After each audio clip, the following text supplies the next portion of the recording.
கிளாட்டோட high weightage section legal reasoning 25% marks உங்களுக்கு legal செக்ஷன்ல இருந்தா வரப்போகுது.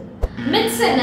லீகல் ரீசனிங் சால்வ் பண்ணோம் அப்படின்னா நிறைய லா, டார்ட், கான்ட்ராக்ட், ஃபேமிலி லா அப்படின்லாம் தெரிஞ்சிருந்தா தான் சால்வ் பண்ண முடியும் அப்படின்னு நினைக்கிறோம்.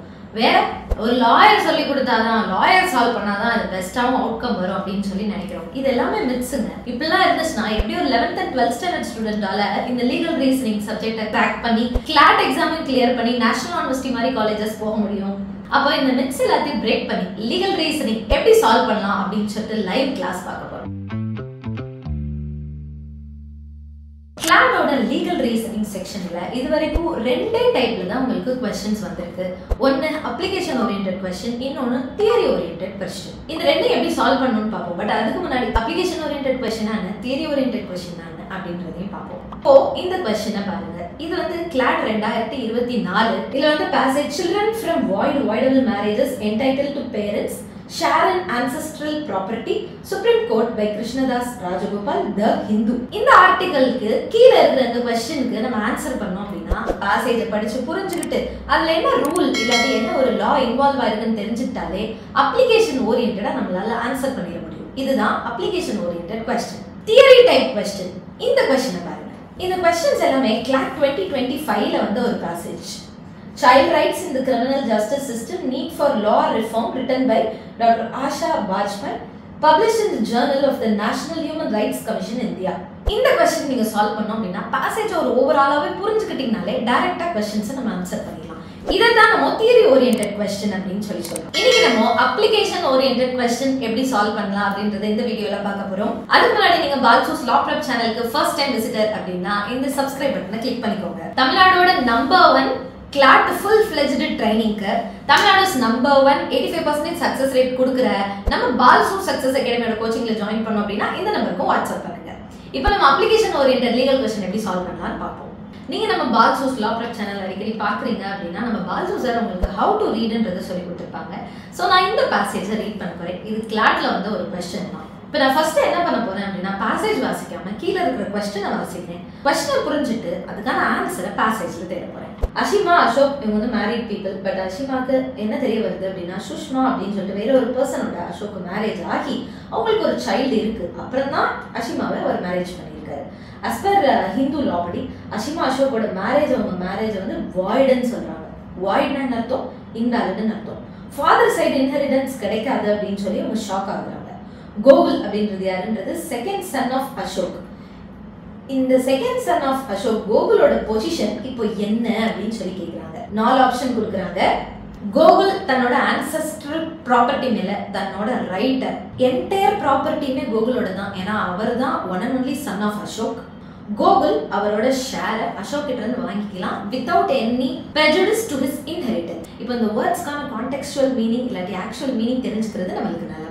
including his first daughter Arpita அப்படின்ற சொல்லி. fourth சுஷ்மா and அர்பிதா தான் rightful legal heirs. இப்போ இந்த क्वेश्चंसல என்ன கேக்குறாங்க அப்படின்ற புரிதலுக்கு இந்த கிளாட்டோட லீகல் ரீசனிங் பாசேஜை நம்ம ரீட் பண்ணலாம். கிளாட் கன்சார்ஷியம் லீகல் எப்படி அப்ரோச் பண்ணனும்னு சொல்லிட்டு தெளிவாவே கொடுத்திருக்காங்க.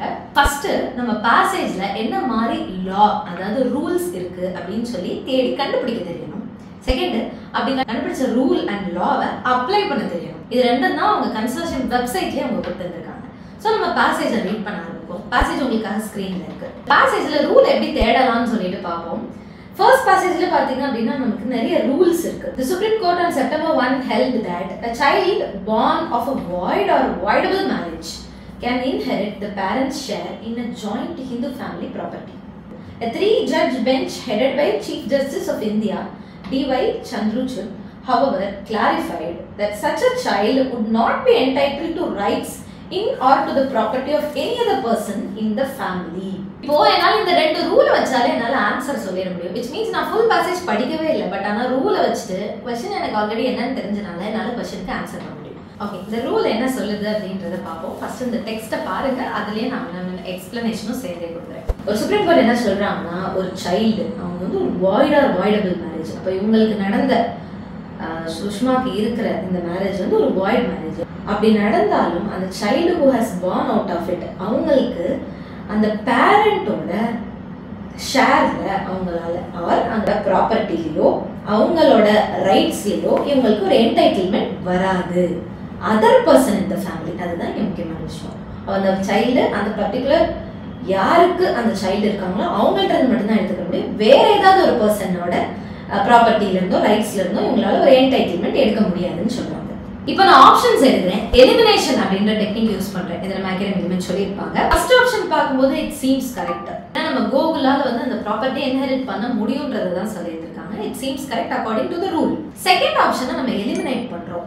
ஏன் அப்படின்னா ஒன்லி சன் அப்படின்ற விஷயத்தை இங்க கொடுத்துருக்காங்க. அதை பத்தி பேசேஜ்ல என்ன மாதிரி ஒரு மென்ஷனும் இல்லை. அங்க கொடுத்துருக்கிறது வெறுமனே சைல்டு தான், ஒன்லி சன் பத்தி கொடுத்து. தேர்ட் ஆப்ஷனும் கிட்டத்தட்ட பார்க்கும்போது கரெக்டா தெரியுது. ஏன்னா ரூல்ல கொடுத்துருக்கிற மாதிரி அந்த லால கொடுத்துருக்க மாதிரியே தான் தேர்ட் ஆப்ஷன்லயும் கொடுத்துருக்காங்க. இந்த ஃபோர்த் ஆப்ஷன்ல சுஷ்மா பத்தி ஒரு வேர்ட் கொடுத்துருக்காங்க. சுஷ்மாவால எதையுமே இன்ஹெரிட் பண்ண முடியாதுன்றத நம்மளோட செகண்ட் ரூல்ல நம்ம பார்த்தோம். எனி அதர் பர்சன் வந்து அவங்க கிளைம் பண்ணிக்கிற முடியாது அப்படின்னு சொல்லியிருக்காங்க. ஃபோர்த் ஆப்ஷன்ல உங்களுக்கு சுஷ்மாவை ஆட் பண்ணியிருக்காங்க. நம்ம வந்து பேசுறது எல்லாமே சைல்டை பத்தி மட்டும் தான் அந்த இடத்துல பேசிட்டு இருக்கோம். ஸோ அதனால சுஷ்மா இன்ஹெரிட் பண்ண முடியும்ன்றதும் வராது. ஸோ ஆப்ஷன் நம்பர் 2 and 4 வந்து நம்ம எலிமினேட் பண்ணிடுறோம். we are left with only option number 1 and option number 3. between 1 and 3 நம்மளுக்கு ரூல்ஸோட எது ரொம்ப அதிகமா ஒத்து போகுது அப்படின்னு சொல்லி பார்த்தீங்கன்னா ஆப்ஷன் நம்பர் 3. அகைன் நம்ம கிளாட் கன்சார்ஷியம் எப்படின்னு சொல்லியிருக்காங்க, ரூல்ஸ் அதாவது லா என்னன்னு ஐடென்டிஃபை பண்ண தெரியணும். செகண்ட் அதை கரெக்டா எடுத்து அப்ளை பண்ண தெரியணும். அந்த மாதிரி இருக்கிற ஆப்ஷன் மட்டும் தான் நம்மளால சூஸ் பண்ண முடியும். ரூலோட க்ளோசஸ்டா இருக்கிற ஆப்ஷன் வந்து ஆப்ஷன் நம்பர் 3. அதை வந்து நம்ம சூஸ். இப்போ இந்த பேசேஜ் சால்வ் பண்றதுக்கு நம்ம என்னெல்லாம் ஸ்டெப்ஸ் எடுத்தோம்? பேசிக்கா ஒரு பேசேஜ்னா எப்படி பார்க்கணும், ஒரு क्वेश्चन அப்படின்னா அதை எப்படி வாசிக்கணும், கான்டெக்ஸ்டுவலா மீனிங் அப்படின்றதை எப்படி ஐடென்டிஃபை பண்ணணும், ஆர் அதை எப்படி பார்க்கணும். இதுதான் நம்மளோட step number 1. Legal passages solve பண்றதுக்கான ஸ்டெப்ஸ் வந்து நம்ம ஃபாலோ பண்றோம். கிளாட் கன்சார்ஷியம் சொன்ன மாதிரி இது ஸ்டெப் நம்பர் 2. எலிமினேஷன் டெக்னிக்கை யூஸ் பண்ணி ஆப்ஷன்ஸை நேரோ டவுன் பண்றோம். இது வந்து ஸ்டெப் நம்பர் 3. இந்த क्वेश्चनோட டைப் அப்ளிகேஷன் ஓரியன்டடா இல்லாட்டி அது தியரி ஓரியன்டடா அப்படின்னு சொல்லிட்டு பார்த்து அதுக்கு ஏத்த மாதிரி சால்வ் பண்றோம். இது ஸ்டெப் நம்பர் 4. இது வந்து ஆப்ஷனல் ஸ்டெப். நீங்க क्वेश्चனை ஃபர்ஸ்ட் ரீட் பண்ணிட்டு பேசேஜ்க்குள்ள போணுமா இல்ல பேசேஜை ரீட் பண்ணிட்டு நீங்க क्वेश्चनக்குள்ள வரணுமா அப்படின்றது உங்க டெசிஷன். இது ஸ்டெப் நம்பர் 5. கிளாட்ன்றது அது லீகல் ரீசனிங் சால்வ் பண்றதுன்றது ஒரு ஸ்டெப் பை ஸ்டெப் ப்ராசஸ். உங்க மாணவருக்கு அது ஏத்த மாதிரி எப்படி வரும்ன்றதை பொறுத்துட்டு அவங்க எதுல ஸ்ட்ராங் வீக்ன்றதை பொறுத்துட்டு இந்த ஸ்டெப் பை ஸ்டெப் ப்ராசஸை நம்ம அட்ஜஸ்ட் பண்ணிக்கலாம். இப்போ நம்ம அப்ளிகேஷன் ஓரியன்டடான क्वेश्चंस லீகல் ரீசனிங்ல எப்படி சால்வ் பண்ணணும்ன்றதை பார்த்தோம். அடுத்த வீடியோல தியரி ஓரியன்டட் क्वेश्चंस எப்படி சால்வ் பண்ணணும்ன்றதையும் பார்க்க போறோம். உங்களுக்கு வேற என்ன மாதிரி வீடியோஸ் வேணும் அப்படின்னு சொல்லி விரும்புறீங்க அப்படின்னா அது நீங்க எங்களோட கமெண்ட் செக்ஷன்ல சொல்லலாம். உங்களோட நண்பர்களோட குழந்தைகள் இருக்காங்க அப்படின்னா கிளாஸ்க்கு ப்ரிப்பேர் பண்றாங்க அப்படின்னா அவங்களுக்கு இந்த வீடியோவை ஷேர் பண்ணுங்க.